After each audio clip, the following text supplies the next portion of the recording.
বুঝছো? এর লেগে কালকে তারেক রহমান ইমার্জেন্সি ভাবে সব ডাকে মন্ত্রিসভা করে কালকে ঘোষণা দিচ্ছে। আর এখন তেল নামছিল উগান্ডা থেকে, কিন্তু উগান্ডা থেকে তেল দিব না, উগান্ডাতে তেল দিব না, আর ইরানে সব রাষ্ট্রের তেল দিতেও দিব না। আবার কালকে মোদি কি কইছে, কইছে ওই ওখান থেকে তেল আনবো কেন জানো, মানে ইরানের পথ দিয়ে তেল আনবো কেমনে, 6টা যুদ্ধ জাহাজ দিয়ে তারপরে তেল আনাইব। কে কইছে? মোদি, ইন্ডিয়ান প্রধানমন্ত্রী।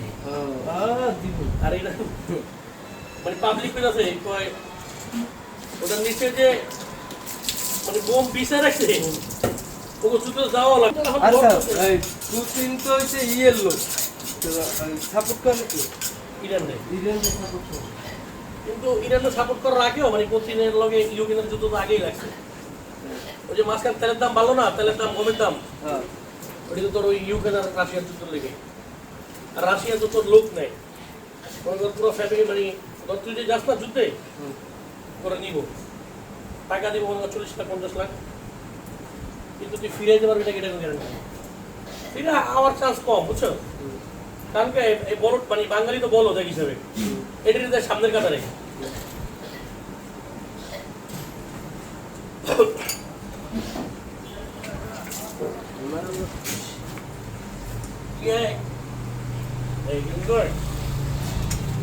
ইউক্রেনের প্রধানমন্ত্রী কইছে চিচেনে দিয়ারে, বুঝছো? দেখেন ভাই শুনছি না এই নিউজটা? কোনটা? কইছে বেলজিয়ামের প্রধানমন্ত্রী উঠে নিয়েছিল না, কইছে ইয়ারে উঠে নিয়ে যাও, মানে ওই যে চিচেনের প্রধানমন্ত্রী যে আপনি আপনি সিঙ্গেল আছেন পারলে।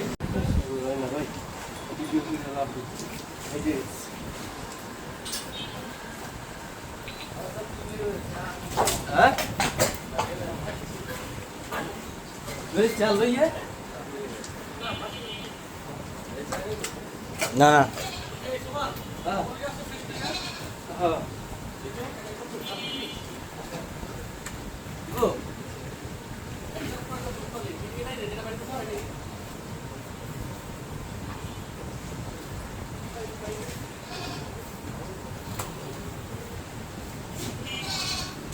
আরে মশার মাছি তো খুব যন্ত্রণা। কেন? হ্যাঁ হ্যাঁ কি তার কি হয়েছে? এটা স্পিড বাড়াই দিব না আবার কাজ না, ওতে অসুবিধা নাই।